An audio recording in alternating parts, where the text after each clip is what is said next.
ಕಡೆ ಬರ್ರಿ ಸರ್.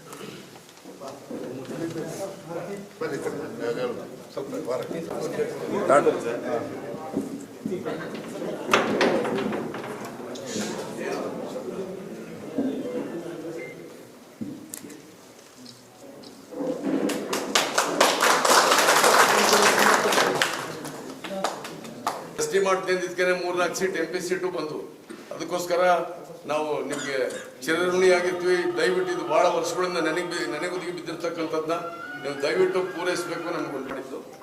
ಅವಾಗಿನಿಂದಲೂ ಈ 13ರಿಂದಲೂ ಈ ಕೇಂದ್ರ ಸರ್ಕಾರಕ್ಕೆ ಹೋಗೋದು ಬರೋದು ಪತ್ರ ವ್ಯವಹಾರ ನಡೀತಾ ಇದೆ.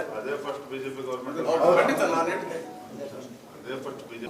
ನಾವು ಡೆಲ್ಲಿಗೆ ಹೋಗಿ ಅದಕ್ಕೆ ಸಂಬಂಧಪಟ್ಟಂತ ಅಮಿತ್ ಶಾ ಅವ್ರಿಗೂ ಮತ್ತು ಪ್ರಧಾನಿ ಅವ್ರನ್ನ ಭೇಟಿ ಮಾಡಿಸಿ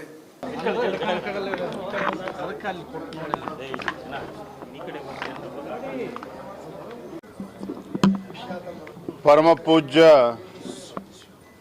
ಯಾದವಾನಂದ ಮಹಾಸ್ವಾಮೀಜಿಗಳವರನ್ನ ಭೇಟಿ ಮಾಡಿ ಅವರ ಆಶೀರ್ವಾದನ ಪಡೆದುಕೊಂಡಿದ್ದೇನೆ. ಪರಮ ಪೂಜ್ಯರ ಅಪೇಕ್ಷೆ ಏನು, ನಮ್ಮ ರಾಜ್ಯದಲ್ಲಿರುವಂತಹ ಕಾಡುಗೊಲ್ಲ ಸಮುದಾಯವನ್ನು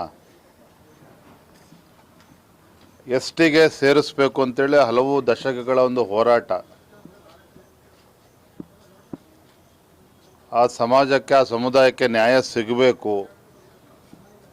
ಹಿಂದೆ ಸನ್ಮಾನ್ಯ BS ಯಡಿಯೂರಪ್ಪನವರು ಸಹ ಈ ವಿಚಾರದಲ್ಲಿ ಕೆಲವು ನಿರ್ಧಾರಗಳನ್ನು ಕೂಡ ಮಾಡಿದರು.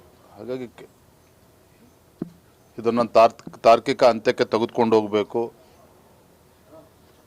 ಈ ಸಮುದಾಯವನ್ನು ಆರ್ಥಿಕವಾಗಿ, ಸಾಮಾಜಿಕವಾಗಿ, ಶೈಕ್ಷಣಿಕವಾಗಿ ಭಾಳ ಹಿಂದೆ ಉಳಿದಿರ್ತಕ್ಕಂಥ ಕಾಡುಗೊಲ್ಲ ಸಮುದಾಯವನ್ನು ಎಸ್ ಟಿ ಸೇರಿಸಬೇಕು ಅಂತಕ್ಕಂಥ ಅವರ ಅಪೇಕ್ಷೆ ಏನಿದೆ, ನಾನು ಕೇಂದ್ರದ ನಮ್ಮ ವರಿಷ್ಠರು ಕೂಡ ಗಮನಕ್ಕೆ ತಂದು ಯಾವ ರೀತಿ ನ್ಯಾಯ ಒದಗಿಸ್ಬೋದು ಅನ್ನೋ ನಿಟ್ಟಿನಲ್ಲಿ ನನ್ನ ಪ್ರಾಮಾಣಿಕ ಪ್ರಯತ್ನವನ್ನು ನಾನು ಮಾಡ್ತೇನೆ. ಮತ್ತೊಂದೆಡೆ